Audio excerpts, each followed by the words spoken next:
all the socials were like, this guy is terrible, get him out of here. And then when Yuji had the bad Zin game, everyone was like, bring in OT. Where is OT? Hello and welcome back to The Dive, driven by Kia. Season 9, episode 17, a very special episode because we have a special guest. We have inspired here the 2025 LTA North Split 2 Kia MVP has joined us. Hooray! Here you go. Thank you. Celebrate. Oh. That's actually... It was louder than Wait, these ones are so good. Yeah, that was it. There's no way we had these exact ones last time. No way. That was a lot louder than I thought it was going to be. Oh my goodness. Oh, man. Congratulations. Thank you. It's good to have you here. I think it was super well deserved. I voted for you. I'm pretty sure We all did. pretty much everyone voted for you. Yeah. Were you surprised at all about winning it? I mean, I didn't really think about it during the season at all. But then at the end, when people started talking about who is gonna win it, then I was thinking about it. I'm like, actually, maybe I can win it because we were first. That should be me. We were first, then we beat Cloud9, and then I was like, sounds from our team should be either me or Buipo. I think both of us had good games. I think Busio had a lot of good games as well, but I think he's just playing support, so sucks for him. And yeah, so I expected someone from us to get it, and then people started keep talking about it, and it seemed like I'm just gonna be the one that gets it. How does it feel then to be recognized as you're the best player in the entire league? You know, you officially win the award, you win Kia MVP. That's gotta feel pretty cool, right? Pretty validating. Yeah, for sure. It's third time already, and the thing is though, every time I got the MVP, I didn't win the split, so I really wanna break it this time. I got it 2 times before, and 2 times I didn't win a split. So this time is the third time I get it, and hopefully I win my third split as well. So we'll see. How many splits have you won? It's 2 at this point. 2 between NA and EU? No, I didn't win in EU. I just got reverse sweep in the final. Yeah. So total, you've only won 2. That's so surprising to me. I guess I just in my head, you've won a lot more because you've won 3 MVPs now. Yeah, I mean, I hope we'll win this one. So we'll see. So that's cool. Well, and also, does it feel like there's a lot of pressure to win because there is just the one slot for MSI? Yeah, definitely. I mean, it's just if one team goes to MSI, just back in the days, it's last season, if you made the final, you were like, oh, okay, nice, we're at the MSI now. It doesn't really matter who wins, but now it actually matters a lot. So for sure, there is a lot more pressure. Yeah. Who did you think was close to you in the races for Kia MVP? I think if I don't name my teammates already, that I said 2 of them. I think Thanatos probably. Mm-hmm. I think he was the hardest to play against, overall player. I would say whenever you play against any team, there is always a player that you feel like is the best. But on other teams, even the best players were not really a problem. But against Cloud9, when you play I just felt like he has a lot of pressure in the game. Even if you put him behind, you try to ban him out or do something, he will still be useful in the game. Mm-hmm. So that just shows that he's very, very hard to face. So the top 6 vote getters were announced on Twitter. It was you, Buipo, Busio from your team, then Thanatos, Loki, and River were the other 3. I think I would agree with that. To me, it's pretty clear like that. Something that people always mention when they're talking about you and FlyQuest in general is your leadership on the team, and how you see the game and how you can get everybody on your team aligned with your vision of how you play the game. Is that something that you've consciously thought about when you have played on professional League of Legends teams? Or is that something that just naturally kind of emerged for you? I mean, that was pretty natural at the beginning, and I think it was like that throughout most of my career. But this season, I felt like we are a bit more flexible. I feel like more the coaching staff is trying to tell us more what to do, because I feel like the changes with the grabs that were happening constantly, during the season, it just put the game. I felt like first 10 minutes were very important, and it was really hard to lead it for a jungler. I felt like the laners and where they are at the map made more gave more advantage for the team, because if your bot lane is in a good position or a mid laner is in a good spot and you can start the grabs first and force enemies to fight you, you would just win the games like that. And then the grabs timer changed, so the bot duo when they need to go top kind of changed as well. So it seems like the jungle doesn't really have that much agency. Just try to get as good items as possible and be on the objective on the spawn and start hitting it. And hopefully your teammates did their job correctly or like played their matchups correctly and they're there as well. So I think the jungler has kind of less impact on leading the game. And it just comes to team fights and your whole team being on the same page that you need to contest the early objectives because they were just that powerful in the season. So I feel like coaches were leading our team a bit more than I was. People always kind of like jokingly talk about like, oh, full, like all junglers do is full clear, like full clear CEO, all this type of stuff. Like, I want to hear from you. What is it you think that you actually do really well? What do you think actually makes you better than other players? Because people like to simplify, I think, junglers' jobs and just say, oh, all he does is full clear, And so what is it you think really kind of makes you stand out from other players? I think I just look at the big picture a bit more than others maybe, and I just try to not over foreplays if it's unnecessary. Like I think I have good idea on if we are in a good spot as a team in the game or not. Like, do we actually need to do something in order to progress the game, or we are in a fine spot and we are not like strong enough to progress the game, or we have to wait for enemies to give us opening or stuff like that. And I think that just makes your game plan a bit more consistent, because when you are losing and you actually need to do something, we will look for some sneaky plays, but that's very rare because that means you had to make mistakes like beforehand.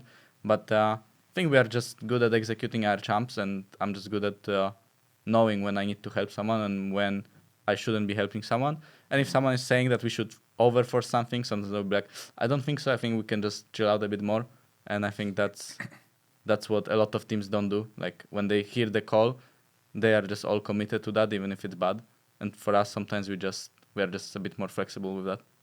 It kind of seems to me like you're just better at evaluating the game state than most other pros. Yeah. Is that something that you think just kind of came naturally to you, or is that something that you actually work at? Because I always find it interesting, like when I've watched games with you when you've come on the analyst desk and talked to you after games and stuff.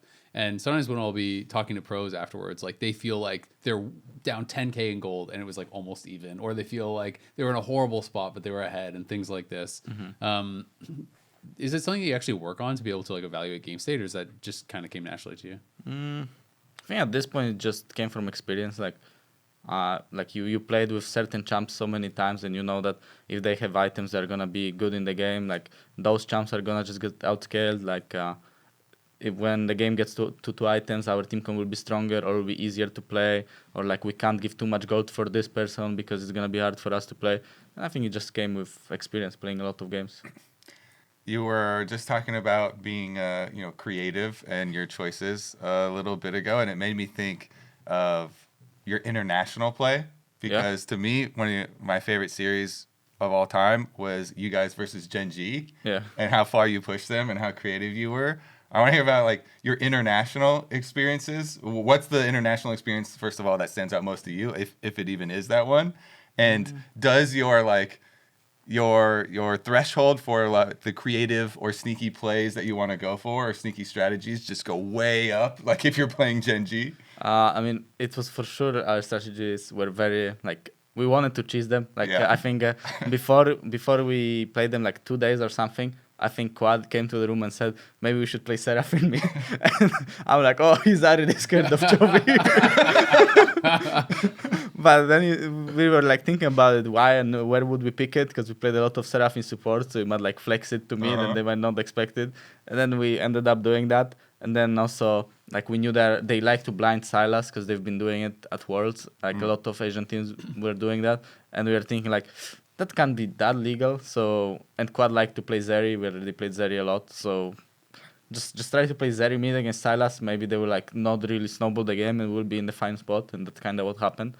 And I think it honestly came out just because we were playing against Gen G. I think against other teams, we would probably not try to be as funny with the picks.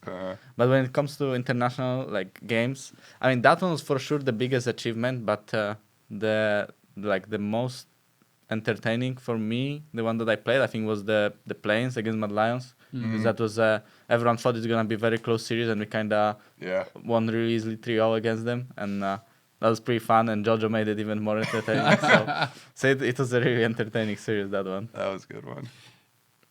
How does it feel going from playing internationally to, playing in the LTA? Because, in LTA, you guys are number 1. Like you said, you don't fall behind a lot. But then when you play against Gen G, or other like Eastern teams, how different does it feel? Like, how do you approach the game differently? I mean, you try to not approach it too much differently than like other games. We don't really like look at the team that we are playing in LTA and we're gonna approach the game differently. We still try to evaluate what their champs can do, what their team can do, and how to try to prevent it. So I think that's a good way of practicing, because then when you go into international, you kind of have the same mindset, but just enemies don't give you same breathing room. So the beginning is like, oh wow, they're actually like pushing us so hard that we can't afford to make any mistakes. We can't afford to waste time on the map. We need to take our recalls when we are supposed to, otherwise they will just like punish us for that. So I don't think it's that much differently. I think it still comes up to how you execute your team comp and your game, because I think at this point every team is beatable, especially in the current meta when the game is not like clear win condition. It seems like you can be a bit creative with your picks, with the way you play, with the way you like swap around the map. You can give up some objectives, you can fight some now that they are not as strong. So I think it just depends on how you play as a team. I don't think you really focus on your opponent that much. Okay, that makes so it's more like you see the champion limitations more than the team or whatnot. Yeah. That seems like a good way to do it, so you don't like get too in your head about it. Yeah. Do you feel like you learned anything? Because I know for me, every time I went internationally, I felt like you could learn the most from seeing these teams. For like, sure. Is there anything that like sticks in your mind that you picked up from like any of your international series? I mean, I think just overall the whole game that they value time way more than people in lower leagues do. I feel like they don't waste their time at all, because and that snowballs into bigger leads. Like none of their teammates, like the bot laners, their support, their junglers, they don't waste time at all. When they need to recall, they will recall instantly. They will not greed for more waves for like getting irrelevant item and stuff like that. And because of that, they all pressure the game so much harder that if one of your teammates make a mistake, then someone else will have to sacrifice something to help him. And that way they just snowball the game. And if you make few of those type of mistakes, that you grid your recall, grid your camp, and like try to force some unnecessary fight, they will just get really big lead. So I think they just show you that you need to be really disciplined if you wanna beat like those best teams. It's interesting you say that, because when I talk to other players and other teams, that's how they talk about you guys here, right? Is that like other pros and stuff will always call you guys tempo terrorists. Just like, if you mess up your tempo, like the game's gonna like blow up, you're gonna get destroyed by FlyQuest. And that's something that people talk about is what makes you guys the most difficult team to actually play against here. Is it hard for you then to like in practice to really stay disciplined? Like in some of these matchups where maybe you can just win through lane and stuff, or you're not gonna get punished if you don't take a proper recall and stuff. Like, are you guys able to stay really disciplined in your practice? Sometimes yes, and sometimes not. It's hard to stay disciplined in practice. I think it's way easier for me because I'm a jungler. So as a jungler, you don't really like. It's easy to stay disciplined, but when you play like mid or ADC and you're ahead in the game, like you kind of want to do a bit more than you should. So often it's like, support is really ahead and he will just like keep walking to enemy team 1v2 because he thinks he can't die, or like one of the solo laners will think they can't die and they will actually die, and they will be like, oh, I can actually die, and then the snowball in-thing chain starts. While on stage, people, even they're strong enough to 1v2, they will like make sure that they don't die. They will just like walk up a bit, but they will not ego on you too hard. And in scrims, they will ego really hard to just for fun, I guess. Yeah. And sometimes it happens that we just throw the game and then you have to play the game a bit differently. But we try to be we try to stay as consistent as possible. But I mean, you can't always. Does it depend on who you're playing too? If your scrim partners are undisciplined, do they drag you down? Maybe a bit, but not really. Still comes just to you, I think. Yeah. So do you feel pressure associated with like winning these awards and stuff? Like, once you win MVP, something that always happens, even though it is a regular season award, you win Kia MVP, but if you get beat in playoffs, people are like, I didn't deserve it, or like I knew he was a fraud and stuff. Like, do you feel like that adds pressure at all, or you don't really mind? And for sure it adds a little bit of pressure. I mean, I don't really care, but for sure it's gonna feel really bad if you don't win playoffs, if you win MVP. Like if any player could trade, they would rather win the split than win MVP. And it felt really nice winning the last LCS season and getting the MVP of the finals. It felt better than getting MVPs, like both previous MVPs. So I mean, there is pressure, but I don't really mind that much, and we still have playoffs ahead of us. Absolutely. What about for international then? You know, obviously Kobe touched on Genji and stuff. You know, NA has been doing really well against EU. It's almost 3 full years now since the number 1 seed from NA has actually lost to an EU team, which is kind of crazy because it had been a long time of EU really getting the best of us. But yeah, it's like, I don't know, 960 days or something like that now since. Who's counting? Yeah, I just remember because it's 900 something at the last event. Do you feel any pressure to then perform when you guys do well, like, you know, at Worlds, right? You almost beat Genji. So now there's kind of that expectation of like, okay, FlyQuest could maybe take down, you know, one of these big teams and stuff like that. And even does that put pressure on yourself knowing that it's like, hey, we actually could have beat them, but you still have to accomplish it or you still want to be able to accomplish it? I mean, it puts pressure on us, but also gives us like confidence that those teams are actually like beatable if you play well and you stick to your game plan.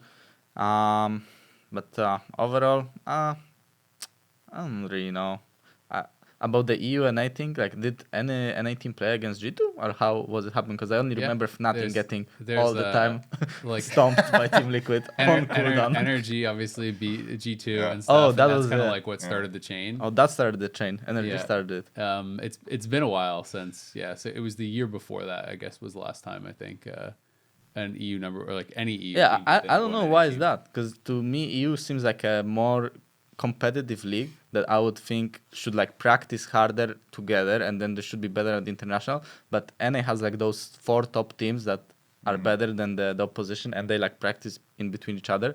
It always ends up that NA just wins, or like for the past years. So I don't know why is that, honestly. I don't even think that EU teams are like bad, but when it comes to international, they just choke. Just so maybe. free. I don't know. I don't know what's going on there. So I mean, to me, it's like, to speak of the EU thing a little bit, it feels like Caps has always been the at the forefront of like almost all the European international success. Yeah.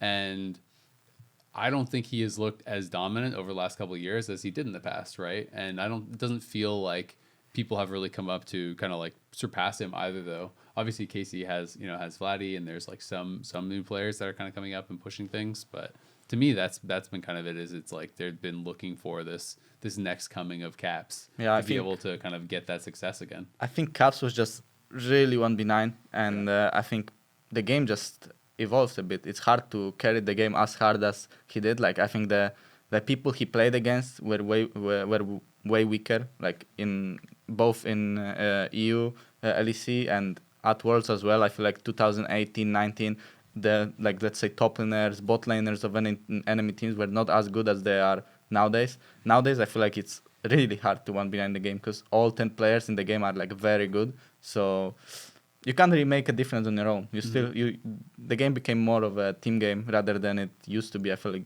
it used to be Caps could just carry the game because he was so much better than everyone else. Do you think that's just like a knowledge thing then, because League has been around for so long that everyone is just like the baseline is too high? Yeah, for sure. That has to be a reason.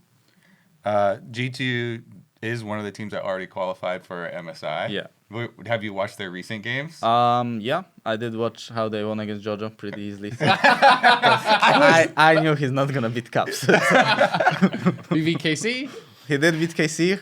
I don't know if he will do it again, but we'll see. He certainly thinks so. He is out on Twitter on a warpath again. It is. It's so fun for me because I always tune in way more for obviously JoJo games to watch EU games to see if he's still trash talking or still winning. And you obviously, when he was your teammate, you guys were really close. Do you watch his games a lot, or you just watch like the top teams? I mean, I watch G2 games and Jojo's game. Nice. Because I think these are the most important ones, or like the most interesting ones. So do you guys chat still? Yeah, from time to time when it comes to like what we think we should play. Because as I said, like the meta have been changing pretty hard this season. I think it never has been like that. During the season, the patches that change objectives, like hits, like usually when the objectives are made certain way, they stay for the whole split. And now it was like in the middle of the split they changed the grabs, and it's like kind of different the game. So we were talking about like what we should do, like the Atakan, like in the middle of the split we played the revive Atakan, then they just changed it completely. There is no more revive, and now the flowers don't spawn, so you can just like last hit it and run. It's a bit like the game changed a lot, seems like. And do you like all that constant change? I don't really know if it's good to make it week to week, like during the season.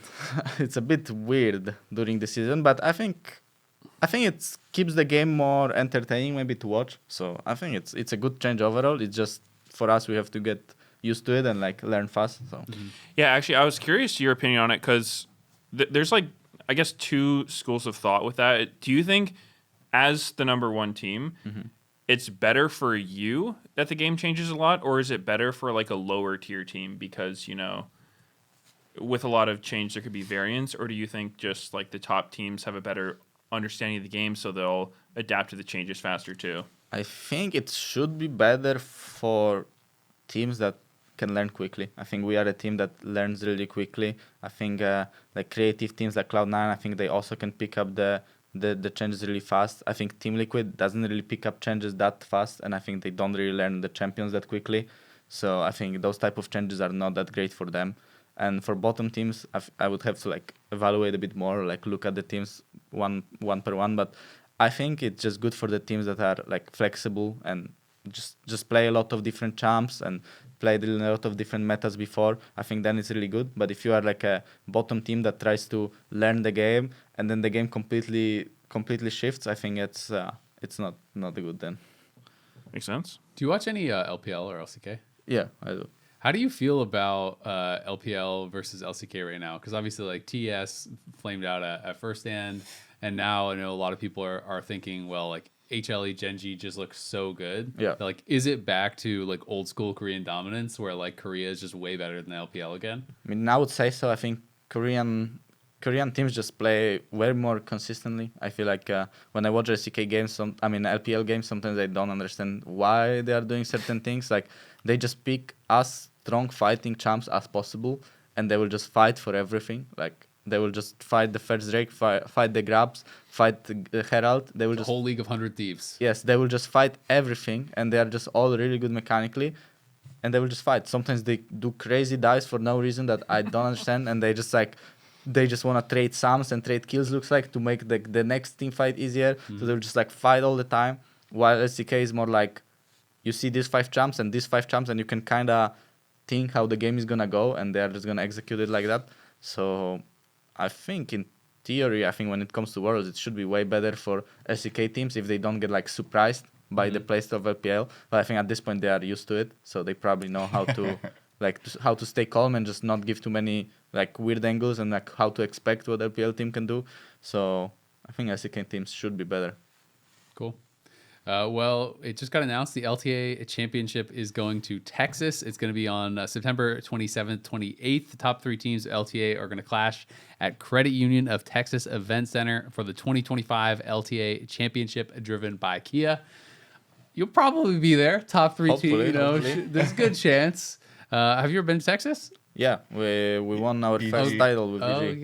yeah. The of Danny course. Pentakill. Yeah, Yeah, of course. so it That happens. was actually such a sick final. Yeah, it was crazy. That was a movie. That was crazy. Yeah, that was a really, really fun weekend. It'll be pretty cool to be able to go back there. You said you're on the hunt for your 3rd title this split, so maybe you're gonna be able to win another in summer. How fun is it to be able to go to those like big live events for you? Like, how much does it actually change your experience? It's for sure a little bit more stressful, but way more fun. I think like any play that happens in the game is always like very loud, and I think the communication is a bit different. Like you don't really put that much effort into communication, or like that much like your brain power into communication. You just want to play good individually. Everyone just wants to execute their lanes good and the fights good, because you don't really like talk that much because it's so loud around you and stuff. And I don't know, it's just way more fun, I think, because those type of games happen very rarely. That you just have to enjoy them, I guess. So it's always very nice. That's a super interesting aspect, having like teams' normal level of communication basically drop across the board probably. Yeah. Which of the LTA like top teams right now do you think that would hurt the most, I guess? Does it hurt you guys that much, or will it hurt you guys that much? Will you like specifically practice with a little bit less comms headed when you're like, oh, we're going to go to Texas and it's going to be loud? The comms impact the game a little bit, but more so the nerves of people. Like I feel like just because they are playing on that big of a stage, like they will not play like they're used to play. I think not because of the comms, just because of their nerves, and they don't want to make mistake, and they just don't feel as confident playing when everyone is like watching them. So some players just tend to Quad maybe you gotta hype him up. yeah, a little bit, but like some players just tend to not take many risks and just play it safe. So I think that's like has bigger impact rather than comms. Because I feel like a lot of players, especially like top laners or like mid laners, they don't really like listen to comms that much. They just play their own lane, and when you tell them, okay, we need you to move here, then they will move. But like if you don't tell them, or like if you just like speak something, like they might not listen to you. Like happened so many times. You like say the jungler is there or the support is there, and then like get ganked 5 seconds later, and like, oh, he was here. So like You have to call out their names specifically to activate them. Actually, like you say something, and then they say okay, and then you might like say, "Yo," you call someone and like Quad, he's there, and then you make sure that he knows. He's like, oh, me. Yeah. How important do you think comms are for being a top team? Because I people have different opinions on it. Do you think it's super important? Like on a scale of 1 to 10. I think it's really important to give good comms and not give too many comms. I think it's really helpful when you are like fighting and your teammates know how to give you good comms. Like they will not stress you out about someone that is gonna reach you in like 15 to 20 seconds because that's like unnecessary information. They will let you know like what sums are up during your fight. Like they can look at you when they are far away and they will tell you that this guy has no flash, but this guy has flash, or like this guy has barrier, or this guy plays without cleanse. And stuff like that. This helps a lot during the fights. And I think during laning is just when you see that someone can be in danger soon, then you should just let them know that, okay, they might want to make a play on you, or like now they have a window where they really want to make a play somewhere. So like you be careful. And I think that just makes the game easier. But I think like telling people much like what they should be doing in the game, I think it's a bit bad because they can put it like, it can put them away from their game plan. Yeah. So I think that's not that great. But Don't I think just micromanage. yeah. Have you ever played with one of those like over communicator teammates, the people who narrate like they're streaming the whole time? Just like a conscious string of thought. Like, have you dealt with that before? Not really. I mean, with Trimby, when I played with Trimby, he liked to speak a lot on like every click he's doing at the beginning. But then he kind of stopped it. But I remember he was like talking a lot about like what spell he is using right now, what spell he's gonna use next. So there was a lot of speaking, and like he was speaking about all of enemy 5 champs. But I think it also came from like he was the rookie on our team. We were playing first split, and we instantly made it to finals. So like it was a lot of games, and he probably was a bit nervous. So I see why it happened. But other than that, I don't know, Bwipo likes to talk a lot, but he doesn't really talk like that much unnecessary stuff, I would say. I think he's not in the team environment. He's not like he's on his stream. On his stream, he really likes to talk, but during the game, he doesn't talk that much. So, yeah. Cool. Well, tickets are going to be on sale on June 15th for the summer finals in Texas, so make sure to get your tickets. Tickets are also sold out for this split's finals in LA, but there are still some tickets remaining for the other playoff dates. So if you want to come to playoffs, obviously C9 FlyQuest is having this weekend. Definitely going to have to get in there quick if you want to get tickets for that. Something else that's been going on. A lot of people have been doing these 5-roll challenger streaming challenges. Because I noticed that after how do you say it? Is it Drutut? Drutut. The European top laner. He's Polish. Yeah, he there you go. He completed his 5-roll challenger. And then he kept on posting on Twitter. He was like, "Right, please give me Silver Kale. I've wanted this since I was 7 years old." Yeah. And he actually got it. And then I noticed like Doublelift was doing one, Sneaky was doing one. Sneaky was doing one? I didn't see that. Yeah, he like started a stream. Obviously Tyler, of course. Yeah. But it's like it feels like this is like for a lot of the players that have been playing a long time, leagues been out so long, they're looking like for new challenges, I guess. And so it feels like almost every big streamer or something is doing one now. Yeah. When I saw this, I was like, oh, you would be really good at it because you do fill a decent amount. Do you think you could do a 5-roll challenger? I think when it comes to top lane, I would have to find a way. I think like maybe in NA I would hit it playing meta champs, but I think in like Korea or EU and you play against more pro players, I feel like I would have to find like some sort of way I would play. Like I would play maybe Zac top or stuff like that. But because I would maybe not be able to hit it fast enough, like playing meta champs. But I think in NA I can hit it with every role. Probably, I think most of the pro players can. When I think about my teammates, I think Bwipo, Quad, Masu, Busi, I think all of them can hit Challenger on all 5 roles. I think the jungle might be hard for our bot lane, but Why specifically them? I think Quad is just good at jungle, and I think Bwipo obviously played jungle pro, he could easily hit Challenger in jungle. But I think our bot lane just... like I watched both of them play Nidalee in solo queues, and I watched like Alan play Lilia. Like I think they would need to practice a little bit before they could Challenger. But I think that's like the hardest role for them, because other than that, I think they're good enough mechanically to hit Challenger on every role. And I think it's just easier in NA as well, because I think in NA you don't face pro players like that often. While I think in EU, if you get to like this grandmaster level, I think you will face pro players really often, and if you are on your off role, like you might actually not be able to make a difference for your team to win it. So like you kind of have to get a bit lucky or have a good strat that you are like really confident with. And I think that's when it comes to facing pro players while you are off rolling. But I think in NA you don't really face that many pro players up to Challenger, so I think you can reach it with every role. Do you like playing against your teammates a lot? Because I watch Bwipo stream a lot, and like, you know, he'll be in the practice room, and you guys are always in games against each other, and like sometimes I'll like hear you yelling to him in the background or whatever, being like, "Oh, I'm gonna do this," or "He's gonna do," you know, when you're in the same game. Yeah. Is that fun playing against your teammates all the time? Yeah, for sure. It's a bit different when me and Mas are on one team and like Bwipo is on the other, because then we can't really like say anything or else he will hear us. But Masu seems like a huge troll in solo queue. He is not only in solo queue.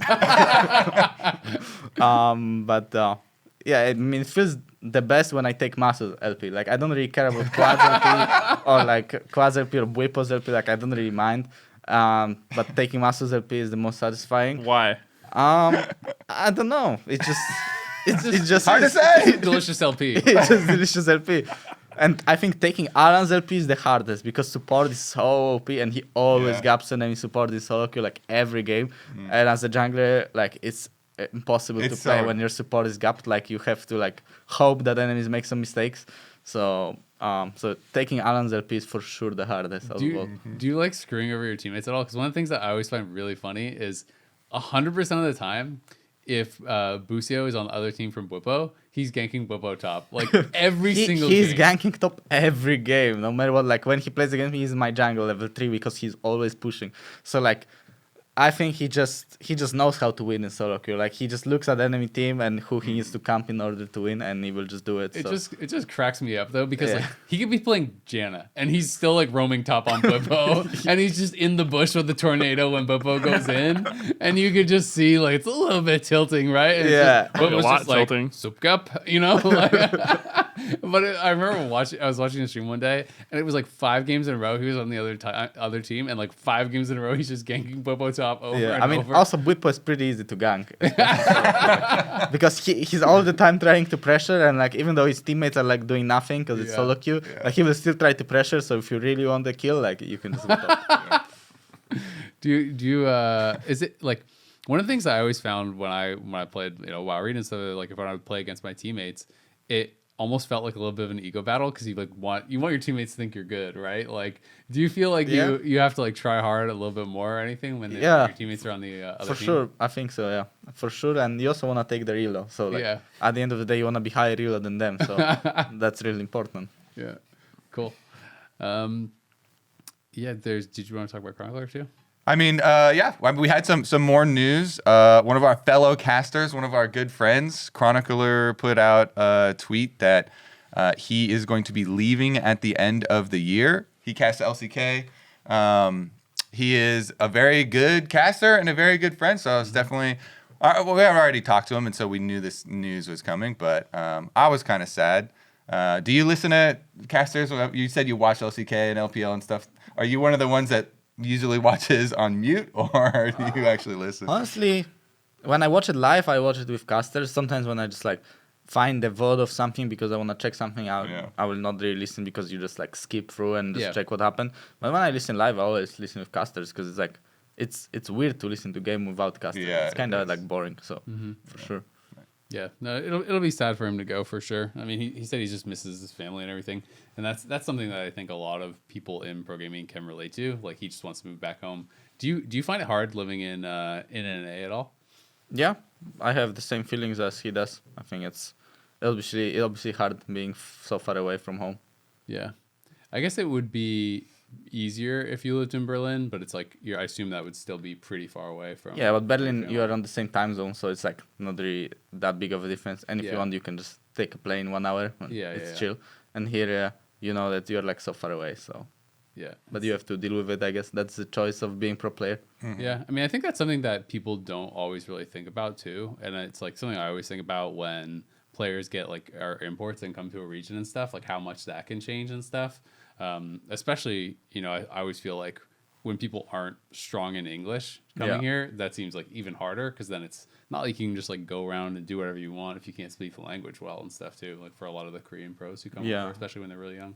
I think also the culture is a bit different. Like Very different, yeah. in EU, it's like not that much different than NA. Obviously, it's different, but like coming from Korea to America for the first time, like for sure has to be so much different. So Yeah, it's hard absolutely. to adjust. Well, playoffs are going to be obviously continuing this weekend. Since we have you here, why don't we talk a little bit about TL versus Shopify? Shopify, I think, is the big surprise. Not only did they knock out 100 Thieves, they swept them. I know from talking to people were feeling like Shopify was performing better in scrims, and I felt like they had been looking better on stage. They looked more competitive against you guys, even though you guys 3-0'd them. I don't know if you knew this, but it's kind of a random stat, but it was the longest 3-0 in NA history. I mean, I expected it. But like not even just LTA, like all the years of LCS, Yeah. the longest 3-0 ever. So like they were pretty competitive. Were you surprised at all that they won, A, and B, that they 3-0'd 100 Thieves? I mean, honestly, I didn't know they're gonna 3-0 them. I felt like the game should be way closer. But just I was watching the beginning of game 1 and I actually thought that 100 Thieves is gonna win. And then Me too, that I game. stopped watching and they somehow lost and I think they just started falling. Like game 3, I saw their draft. They're playing Riven against Ornn. Like that's from the get go. Game I 3 knew. draft was unbelievable. From the get go, I knew it might just be over. Like they just mental boom. They lost game 1 somehow, and then I don't know what happened in game 2 and game 3. They decided to just forfeit in the draft. So Yeah, I mean, game 3 was at least the Riven early was doing okay, but I don't know if you saw their bot lane. They were playing Smolder Alistar into Varus Nico. yeah, that And sounds. is like completely unplayable, That obviously. sounds- oof. So their bot lane got absolutely rinsed. So then they had to lane swap. So then the Riven had to lane against Varus Yeah. Nico. So of course Riven's getting 0 CS and the Ornn's still just chilling against the Smolder farming, right? Yeah. Like it was definitely looked unplayable. Do you think that Shopify could be pretty competitive against TL? I think so. If they are not gonna be as scared as they were like last time they faced against each other, because last time when they faced against each other, CoreJJ game 1 just walks into enemy jungle and people decide to Yeah. not click him, and I was like, why do they not wanna click him? He's just inting, but they were just so scared of his aura, I guess, and it just like and it just looked very weird, and I think that's why they lost this series. I think after losing game 1 that heavily, Yeah. they just didn't have enough confidence to play in game 2. But I think if they just play with confidence, I think they can beat them. I think individually they are not worse players than their Team Liquid players. So I don't see a reason why they wouldn't be able to win. Is there any single matchup you think between those two teams, like any single player matchup that stands out as being very lopsided? Very upsided for one side, you mean? Yeah. I think bot lane. I think just overall, bot lane. I think CoreJJ is really good, and I think Yon is also really good in lane, especially. So I think the Team Liquid bot lane is the carry factor of their team. Yeah. I think so. If the game will be even in the bot side, I think Shopify has actually really high chance of winning. But I think it's not gonna be that easy to survive lane. But I think the other 3 players, like the top side of Shopify, is pretty even when it comes to Team Liquid side. I think Fudge is playing really well recently, and I think he can stand against Impact. I think Fudge can play carries, he can play tanks as well, Yeah. and it's most likely gonna be just tanks matchups in the top lane. And I think mid jungle is pretty even. I think it doesn't matter if Umti or UG is playing. I think Contracts and Palafox are good enough to beat them. So we'll see. Yeah. As far as Umpty versus Yuji, I've been asking like every single jungler, as which one do you prefer? Literally every single person I have asked says they prefer playing against Yuji. Are Yeah. you the same also? Do you think it's easier / you prefer playing against Yuji? And what is the reason why? Most people have been mentioning like, well, Umpty like creates more Yeah. kind of crazy plays I and think I'm the same idea. I mean, I didn't play that much against Team Liquid with UG yet. I think maybe like few games, and from that few games, it felt easier. And I think playing against Umti is like, as you said, I think he just creates more for the team, and he's a bit more unexpected when it comes to like ganking or where he is at the map or what he's gonna do when he's gonna invade and stuff like that. So you always like have to keep your focus and make sure that everyone is aware of possibilities he has. And I think it just makes the game a bit harder. You have to think about more stuff, and I think that's what that's what Team Liquid kind of needs. I think Yeah. as from the jungler, I think they just have a strong bot duo that you need to play for to make sure they get ahead and then win the games like that. I don't think they are the team that just farms and slowly win the game. yeah. It's always so interesting when people go back and forth on the debate on junglers because it's always the push that like, well, you need to full clear and you need to be efficient, but then you also need to have this threat like you're talking about that Yeah. that you can create these plays and to be in the right place at the right time. So sometimes it's really hard to balance that out, but seems like Team Liquid do have a lot of faith in Yuji and they keep playing him and they didn't even put in Umpty at all. For sure, when you play more games, like you're gonna get more comfortable on stage and you will be able to make like more plays. Yeah. So I was a little curious on the way jungle has been lately because people talk about how it's like full clear meta and whatnot. And in your opinion, has it was there a change that made that more important? Because over the years it's changed between like sometimes you gank a lot, like play exclusively for lanes. Sometimes you want to get every camp. Like, what do you think has pushed it in the direction it's in now?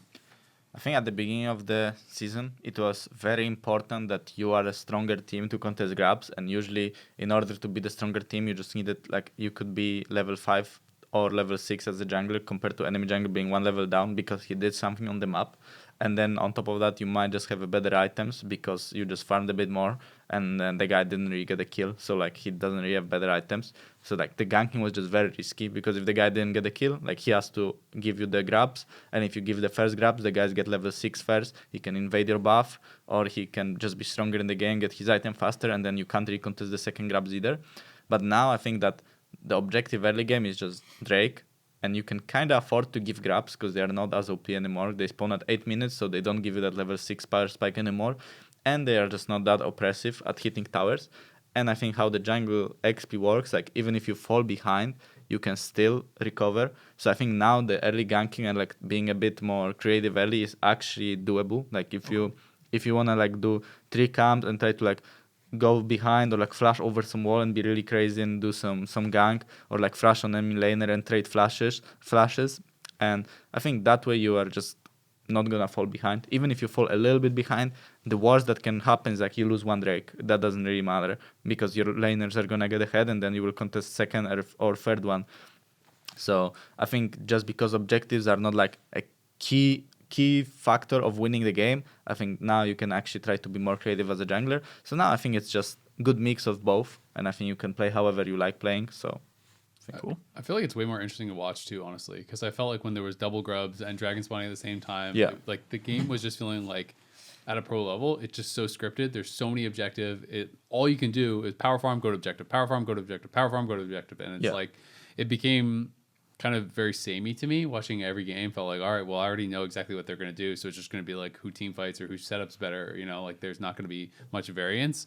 I just think it's way more fun when there is that room for creativity, when there's that room to kind of like show differences in how you want to play, right? Some teams are going to focus more on cheesy early ganks, or some teams are going to play the map more, or they're going to try to like play towards side lanes more and give up objectives and stuff. Like I actually really value when that's in the game, especially in combination with, I don't know how you feel about it, but I feel like solo lanes have been really interesting to watch this split. Maybe some of the most interesting it's ever been, because it's like when you look at like Bopo's champion pool, but it's not just him. Guys like Castle and other people as well have so many random champions that are like not even the same types of champions, right? Yeah. You have things that are Yorick, that are like hard split push. You have like Vladimir, you have Ornn, you have Scion, you have Gnar, you have Renekton, you have Ambessa, you have Gwen. You have like so many different styles that there's like a lot of variance, and I just think that's way more fun to watch. Yeah, I think I agree with you. I think the variance also comes from the fact that people now like to pick either scaling top laner like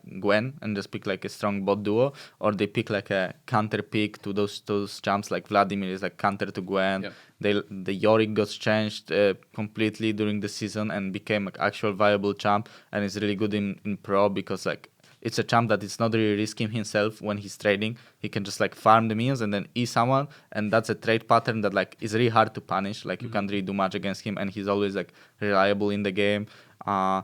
People play Renekton, people play Gnar because those are the OG champs, and then sometimes in bot lane you pick Smolder or Senna and you scale a bit, or you go for like those lanes with Lucian, Kalista, maybe some different lanes like Kai'Sa, and I think it's just everything seems playable and nothing seems like super OP and nothing that doesn't have any counters. So I think the game is in a good balance right now, because usually there were always like champs that were really unbalanced, but right now it doesn't seem like there is any like that. Maybe Azir seems a bit unbalanced. I was gonna say because Froxon, lead for the balance team, just put out his tweet whenever they're like have a patch coming up, and he said the next 2 are going to be MSI patches, and they are pretty happy with where the meta is right now with all this versatility. Is there any one thing though that you would like to change about the meta? Because people do seem pretty happy with the variety that's gone on. Yeah, I mean, I think Azir is just annoying to play against because like the champ that is useless, and then he's OP and he's OP for the whole game. So it's like annoying to play with and play against, because like if you play with it, you just don't contest anything, and then you just all have to play for Azir because he's gonna carry. When you play against him, you just need to make sure that you get strong before he gets strong. So it's like annoying type of playing. It's like playing against old Kassadin. Like That's what I was thinking when you said that. Yeah, it's like so annoying to play against that. I think Talia is just annoying to face as a jungler, because when we have Talia mid, she's just pushing, getting vision of you, and then you play mostly melee champs in the jungle, so like it's really hard to get on top of the Talia. She counters you pretty hard with her Q. She can outrange you, and whenever you want to go in, she just EWs you or like just E in front of you. So I think that champ kinda, in my opinion, needs a nerf, because it shouldn't be that she can be pushing the whole early game by tier, keeps pushing. I think her wave clear is just a bit too strong.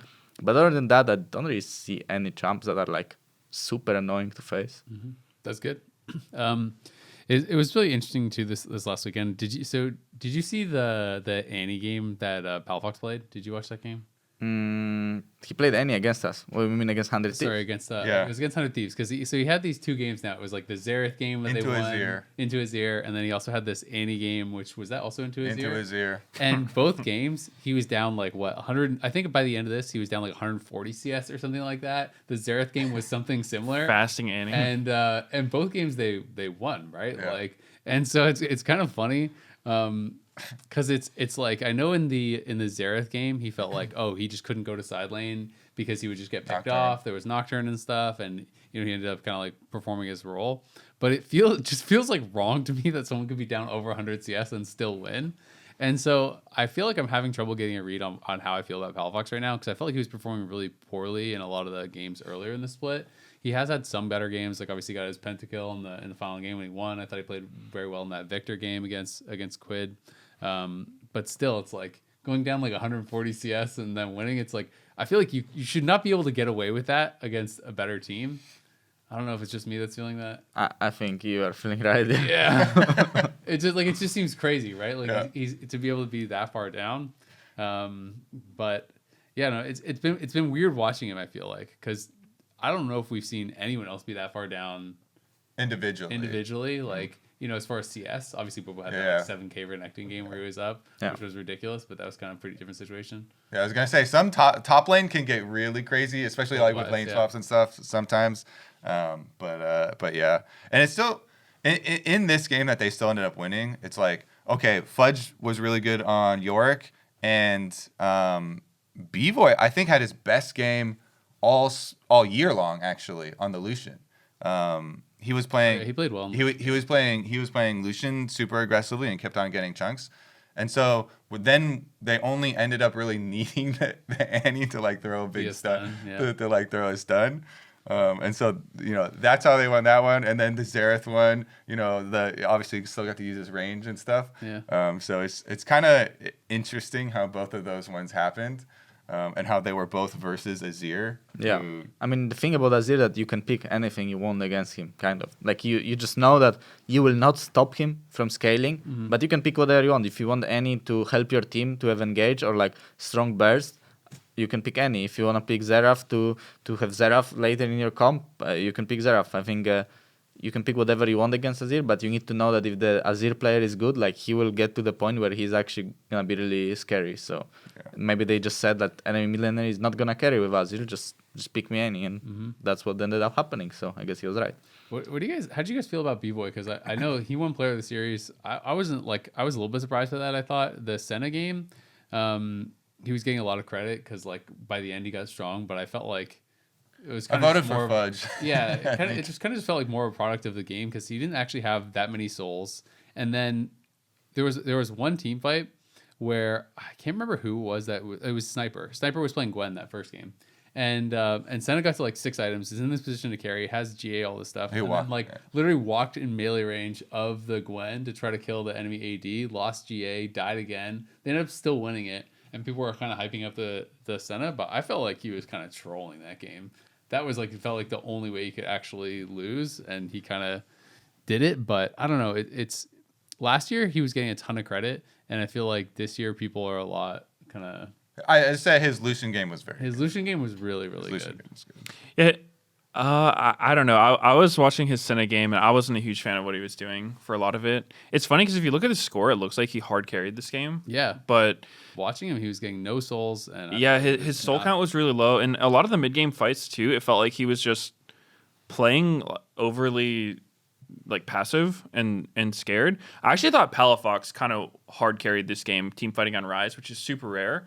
But he was just having these like ults directly into the enemy team and like getting 2-3 people on him and like getting a lot of damage off, baiting with Zhonya's. So I thought Palafox was actually like the reason they won that one. Yeah, he got 2 really early kills off of Rome too, right? And then got like Rise is pretty scary. If you get early Roa and stuff, it gets so friggin' tanky. Yeah, Pretty I mean, hard to I think deal with. Palafox is just a very aggressive player. Like, I think he's good on champs like Rise. He will, like, when he has Flash and Zonya up, he will make sure to be in there and like tank. But like sometimes he just ints and it looks really funny. So I think it's a good champ for him. I think he's not that great on champs that need to farm and carry like Azir. But as we guys said, like he played Annie and in his Rise, like same in like when I see him as a player, I feel like that's what he should be playing, like the champs that can actually make plays. Because I feel like he just doesn't like to farm much. He just likes to make plays. Okay, I have to say, I don't think they won because of his Annie. I think they won in spite of his Annie. Yeah, but he was a bot that. But he was trying. He was there. He was connected. He was there. Nah, Contracts actually like he Contracts fed his ass off game 1, but game 2 he picked Trundle. Yeah. And I don't know if you watched it, but like that was such an insane Trundle game. Like he actually made that champ look OP. Yeah. It was just every fight he was like running in, just doing the most damage. Slapping people up. Yeah, that was crazy. Yeah, I feel like their drafts are actually really good. Yeah. Trundle's been gaining a decent amount of steam. Some priorities starting to build up, but definitely always the best picks into like Sejuani and stuff like that, right? He felt like he got a lot of super high value ultis. So Liquid also played Dignitas. They won that series 3-1. I still guess I just don't really know how I feel about Liquid. I kind of have almost the same feeling going into this as I did for the Shopify 100 Thieves series, where I'm just getting like more excited for Shopify, I guess. Liquid beat Dig, but Dig didn't feel like that strong of an opponent, I guess. And I still have some pretty big concerns about how Yuji's going to play in a high pressure situation. Because when I look at like his series against C9, it felt like they were rushing plays a lot, and it feels like TL as a whole is kind of struggling with that. I guess like it doesn't feel like they're looking as like disciplined and as calm, and I don't know if it is a nerves thing or what, but like especially in the C9 series, I just felt like they were over forcing so many times and like trying to make plays where there like wasn't a play, and you're trying to like dive Sven under his tower with no one there, and you know like in a 1v1 on Ahri and some of like the over chases and stuff that they're doing, and I feel like that is so tough when it is playoffs. Like if you are getting nervous, if you are overforcing plays, it's almost always going to get punished. Yeah, I mean, their series against Dignitas, when it was 1-1 and they were playing game 3, I was like, wow, Dignitas is in a good spot. They will actually win. And then they didn't. So then they just pull off Dignitas. I don't know. I honestly thought that they might surprise them. And when they won game 2, I was like, you see, guys, I actually thought they might surprise them. That there is hope. But they didn't. I don't know. I think Team Liquid didn't really play insanely well. I feel like more Dignitas just dominated them the games and just made very bad mechanical mistakes in so many fights. So Yeah. I don't want to give away too much, but I did talk to Spawn about specifically the game number 3, because when you're talking about these engages, one of the ones that stood out most to me was when they're in the red side jungle. This is where Yuji's on the Vi, and Yuji like immediately Vi ults the Ezreal, and the Ziggs bomb goes up towards the other way, like he engages on a different person, and it was like so like uncoordinated, you know. They're not bursting the actual kill target, the Ezreal, and so I was super curious, like what went wrong there for them. And I asked, and Spawn.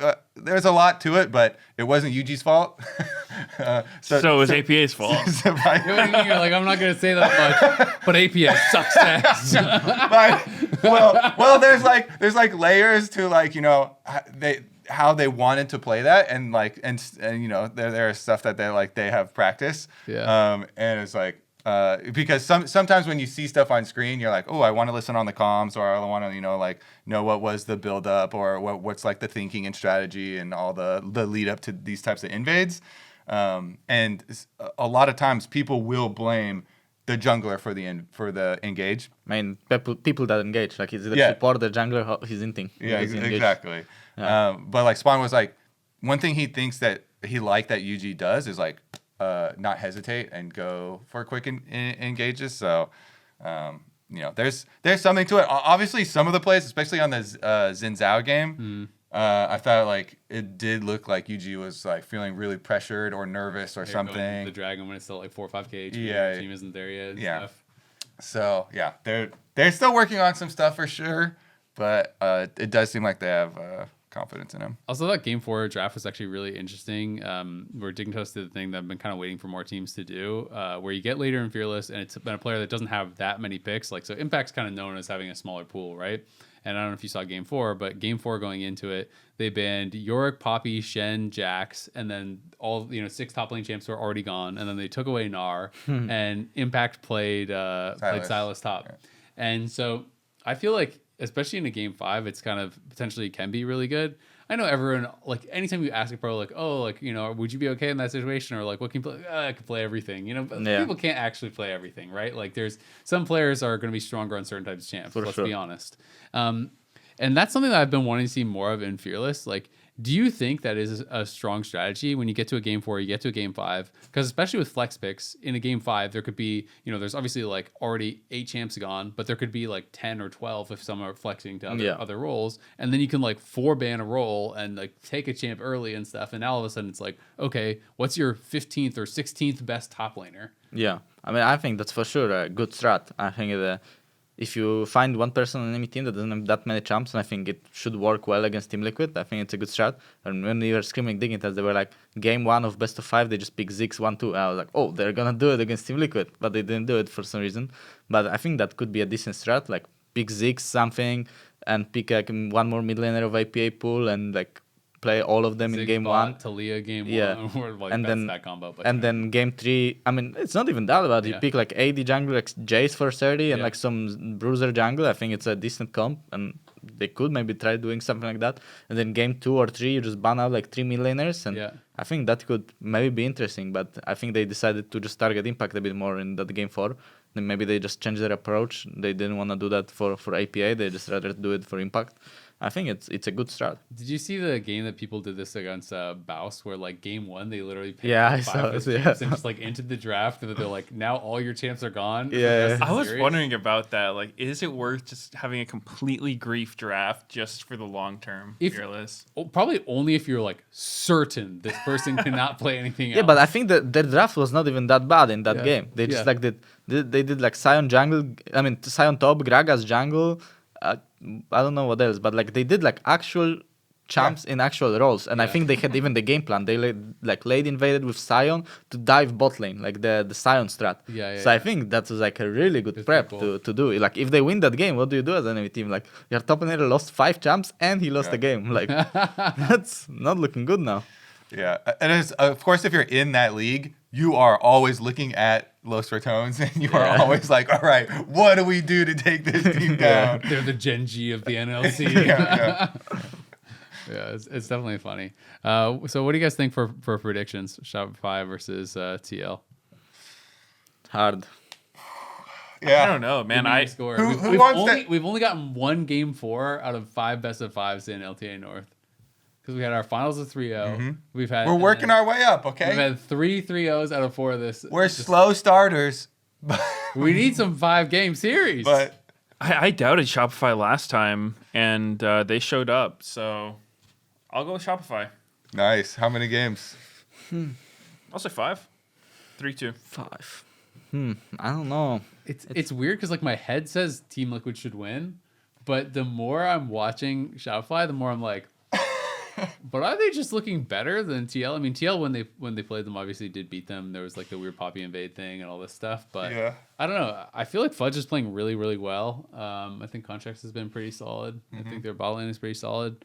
TL feels like their top half is just still kind of a mess, and it's all on like Core and Yon, and I don't know if that'll work in playoffs or not. I mean, if their top side plays well, I think they should win. They're the more experienced team and stuff. But Sounds like you're trying to convince yourself. I am, because like I said, my head still says TL, but I feel like if it doesn't end 3-0 for Team Liquid, I feel like game 4 and 5 should be in Shopify favor, because I feel like they just play more champs, like mid top. I feel like they just play more champs. So if they don't lose 3-0 and it goes to actual game 5, I feel like Shopify should be winning. another Shopify believer. Yeah, I don't know. I feel like it. It's close, but Close. it's more exciting to go the Shopify side also, It is, yeah. I feel like, because they also have the like, they should be the underdog, right? So you get this this excitement. I think I have to go Shopify. Wait, Jake, we can't all. I mean, I have to. Jake, Spawn always gets so angry at me when I predict against them. I think it is so funny. But they, like he's saying, even getting to 4 games in Fearless, I was already like, ooh. I was nervous about that Silas. TL pools are getting dry Yeah. really, really quick here. It does start to feel very nervous. I feel like, but then whenever you pick Shopify, like they have that risk to them, you know, where they could just completely look It's terrible. still Shopify, yeah. Yeah. Yeah. And I do think TL's bot lane's way better. I still feel like I have to predict TL. You have to. But Shopify, I do think actually could make this a real series. Yeah. I think it could be a fun one. I think this should be super duper exciting, Yeah. or at least I hope so. I also hope that they actually end up putting Umti back in. I was kind of disappointed when they didn't actually put him in for any of the games in the previous series. I know their explanation, their official explanation is that they expected it to be carry versus carry matchup, so they weren't planning on using him for that one. Mm-hmm.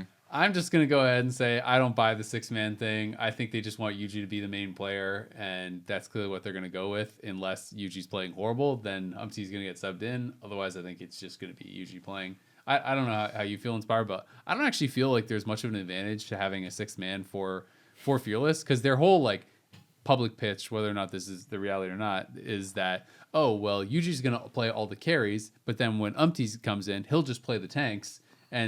But then I'm like, yeah, but then you know exactly what their whole draft strategy is if you do that. And can't you just let them like blind pick Lilia and he's just going to play like Sejuani into it? Like what? Like that just sounds horrible. I don't really think that Umti can't play carry champs, so like it's a bit weird. I think Umti could easily play carry champs and the tank champs. So I think explanation when it comes to champs, I think it's just fake. I think they also said like, yeah, he'll do Nocturne and Xin and stuff like that.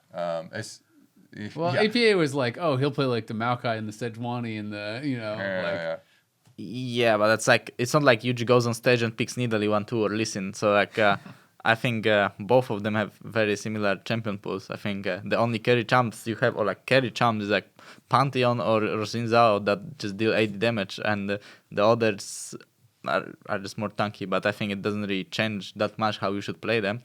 Like as a team, I think it's just a bit fake. It's like explanation just for the public.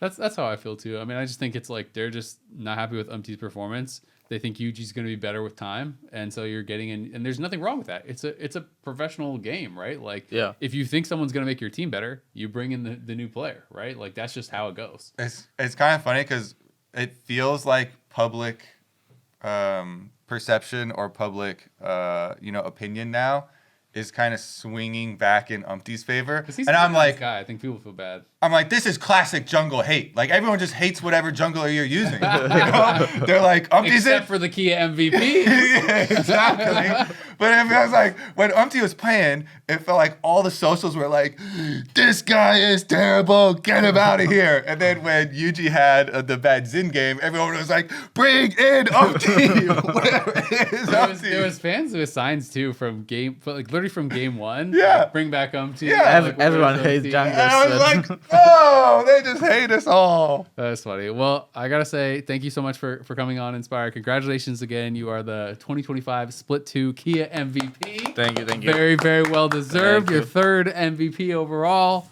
And you are going to be playing against the one. Woo! We have C9 FlyQuest, of course. We're not going to make you preview your own matchup, but that is going to be this weekend as well. It should be an absolute banger. Excited for it. Thank you for joining us, and we are going to go to a break, and then we'll be right back to talk about C9 versus FlyQuest.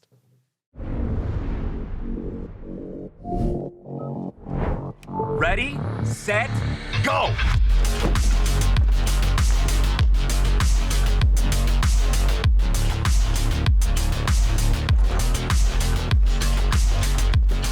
I'm at 47%. Oh, I'm on 63%. Man, I'm at 50%. Boom! 80%. Winner! The Kia EV9 can go from 10% charge to 80% charge in just 24 minutes with DC fast charging.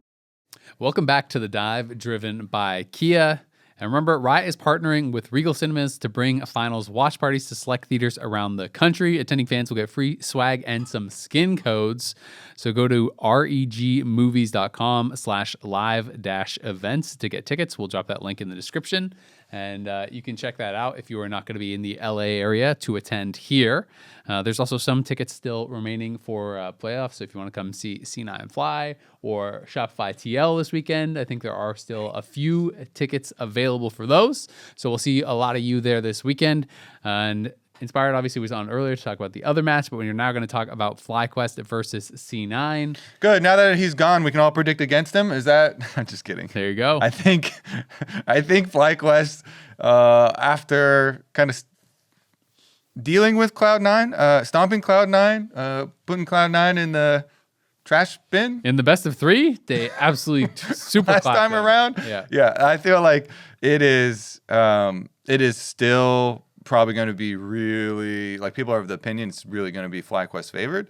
I would not fault them for that opinion, just because that best of three was so convincing from the side of FlyQuest.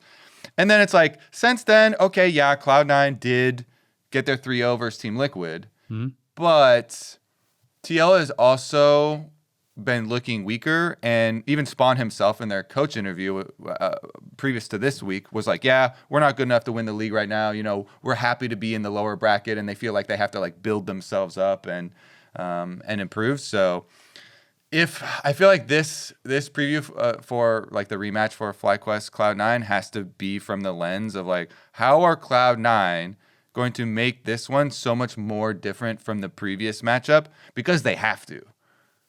Right? So in the last one, it did end up like, yeah, it only ended up being 2 games because it was a best of 3. But in the second one, when they ended up kind of trying to like maneuver the pick ban to get Thanatos onto the Ornn, people were seeing that as a win because, like we just had Inspired on, and he's like, yeah, Thanatos is the one player in the whole league that he feels like is going to win a game against them. And so, first of all, the strategy of getting Thanatos onto the Ornn pick from FlyQuest, and then Thanatos, he actually was playing the Ornn well in the 1v1, but it was too well that then he started going for flash trades and kill, angles. His fatal flaw, he just played the matchup too well. That was the only thing he did wrong. Well, he played the 1v1, but it's not a 1v1 game. There is a jungler. Yeah. See, there is always a jungler, and so it just that's why everyone hates jungler. That's why everyone hates them. It's never them. a fair fight. True.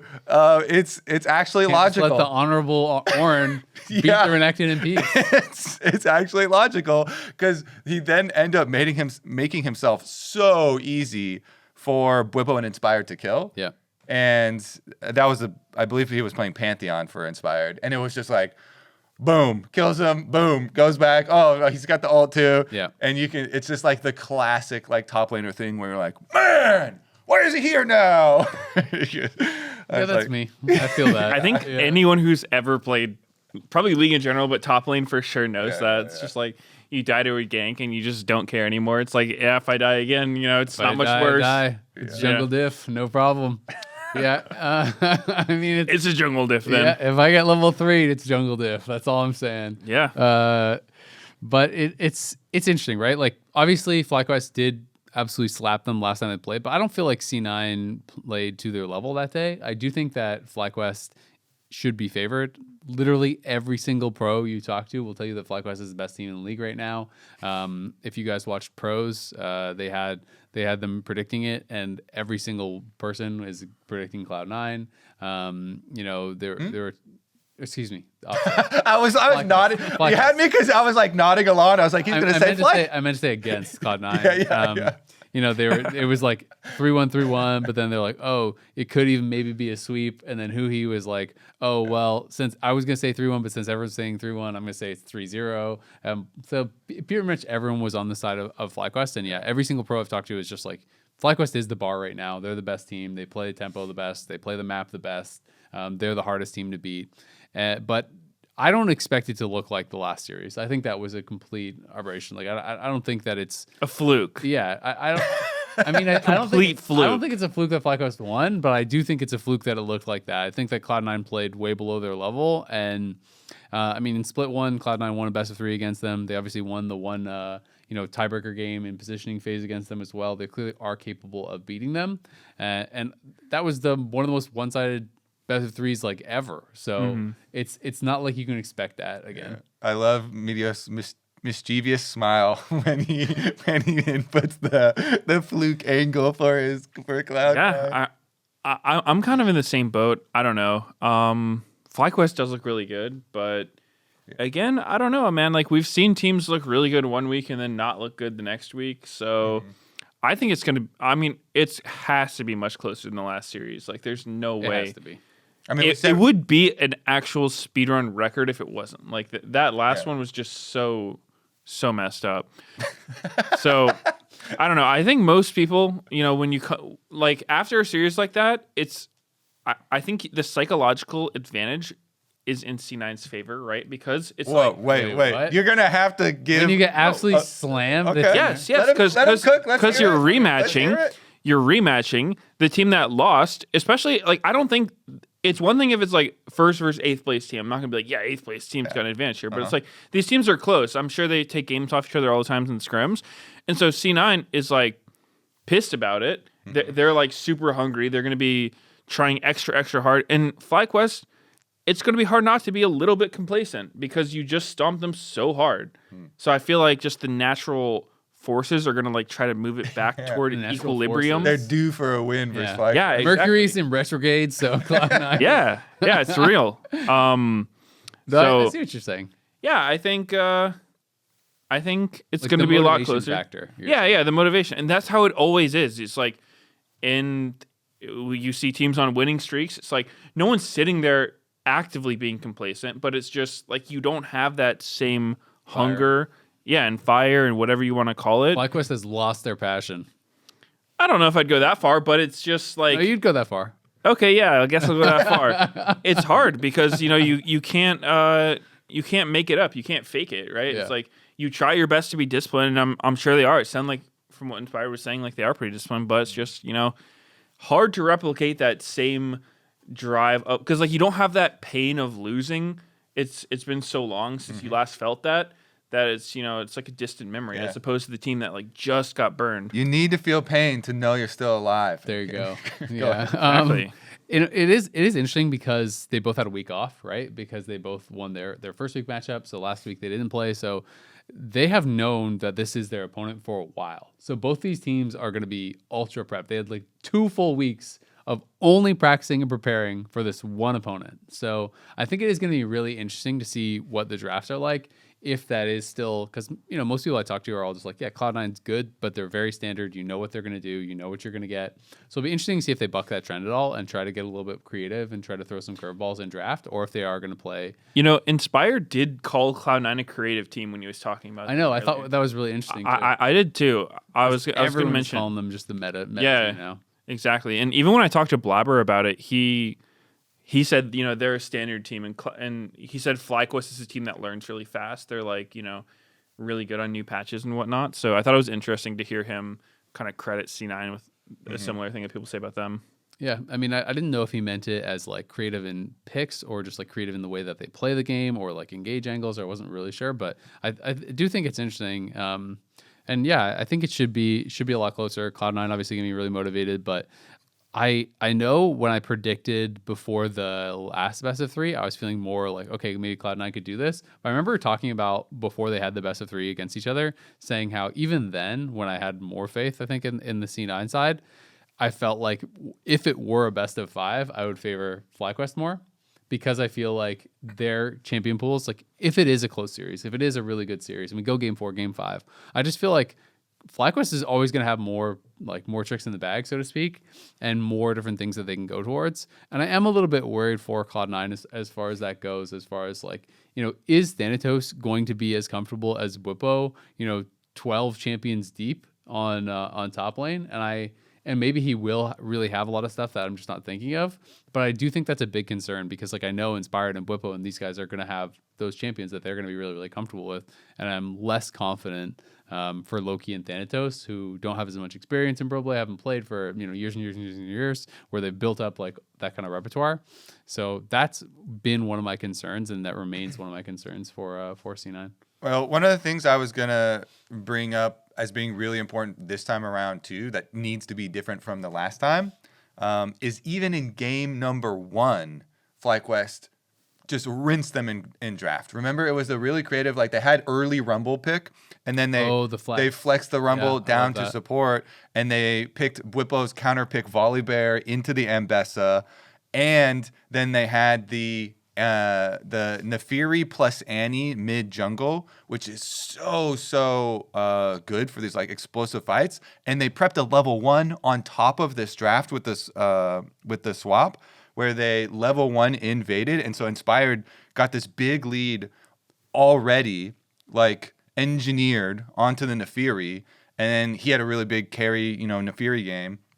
Plus, they had the lane swaps counter picks in their favor that worked out really well. And I was just like, oh my goodness, straight out of the gate, from draft into level 1 into like the execution of their in-game plan, it felt like, at least in the best of 3 series, FlyQuest had put in way more work ahead of time than Cloud9. So that's why I think your point about them being beat last time, I think it's very necessary that like this time with 2 weeks of prep, they're going to have that in their mind, and they're like, we cannot let this happen again. Remember that level 1. Remember all the their tricks in draft in the very beginning. So I think that will be forefront in Cloud9's minds. The question is, will they actually be able to do anything about it? Will they have some good level 1s this time around? Will they have a really good, like first draft? Not even to mention when we get deep into Fearless for them. I think the chances are likely that they will, at the very least, have put a ton more work this time into at least the preparation for game number 1. So as far as like this lens that we're taking of what do Cloud9 have to do differently versus FlyQuest to actually beat them, since everyone thinks FlyQuest is favored, I think they are going to have to way more embrace being creative and coming up with these like special level 1 plans, or like what are we going to do versus FlyQuest level 1, and have that next level. And I think it's really interesting too, because even just beyond that, and like how are you going to play in game, and where are you going to focus your time on the map and all this stuff? Because Bwipo, I interviewed him before their best of 3, and even before the games, he was like, "Yeah, my job is literally just to neutralize Thanatos. Like that's like what I'm coming in with as the goal today." And he's like, "That's what I'm going to focus on." And so I feel like that clearly worked for them last time. I think he's going to come into this with the exact same mindset of, all right, keep Thanatos, in an uncomfortable position, counterpick him, ban him into weird matchups, like put him in these spots where, he's not going to be having this huge amount of pressure in lane. And I know that from other people I speak to and from kind of what I see in game, it's like Loki and Sven and Vulcan and Blabber, like all these guys are really smart, but their mid and bot aren't usually like dominating the 1v1s and 2v2s and stuff like that. They usually just play smart. They play on good timings. They team fight really well. Like they just play the game well, but they're not this like big, massive amount of pressure on the map. And people feel like Thanatos is that. So it'll be interesting to see how Cloud9 tries to adjust. If Thanatos just is going to come in with different champions that he feels he can like make those kind of advantages and create pressure on the map with anyway, or if they're going to rely more on like Loki and Sven to be kind of the carries that can actually like get them push and get them pressure. Yeah, I mean, I think if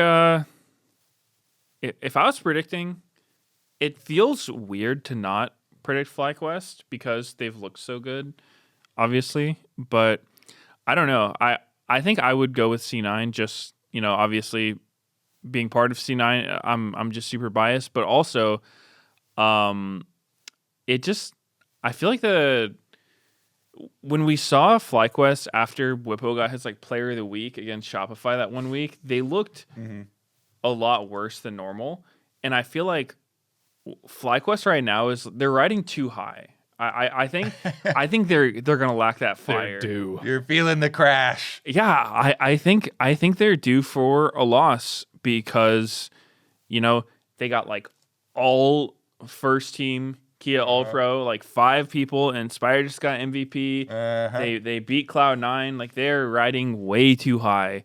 So I think the universe is going to have to check them here. Inspired did say both the other times he won MVP, he lost the split. That's very funny. Yeah, I mean, I don't know. I think it's going to happen.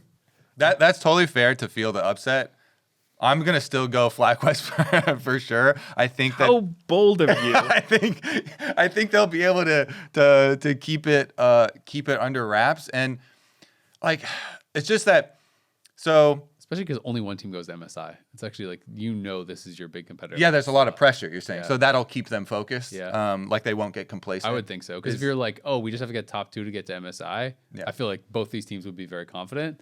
But the fact that you have to win the whole split. Yeah. This is still upper bracket, right? So neither team's eliminated. So they could meet again of course. after this. Okay. I think there's probably a pretty good chance, being honest. Yeah. Yeah. I feel like these two teams have looked better than the other. Yeah, they're not going to be hungry enough in the upper bracket. There's no way. They can't pull it out.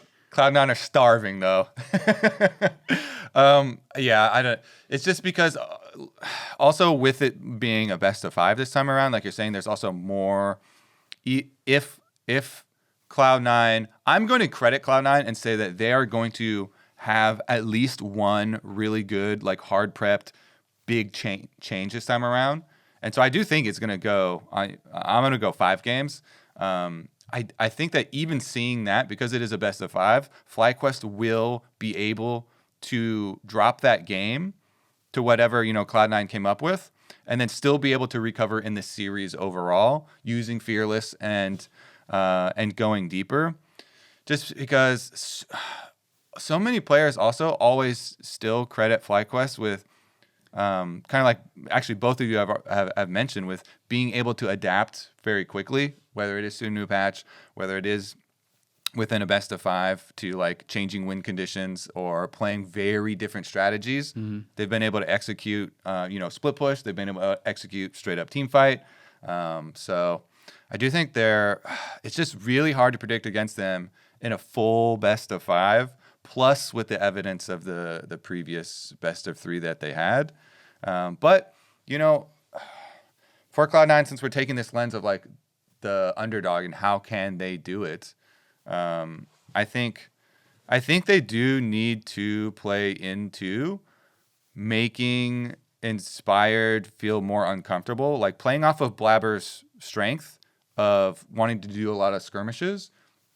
I think they should like draft strong, mid jungle, strong skirmishing, and try and turn it into like their style of game, even if they are being kind of standard, how everyone shows them to be, and going from objective to objective after that.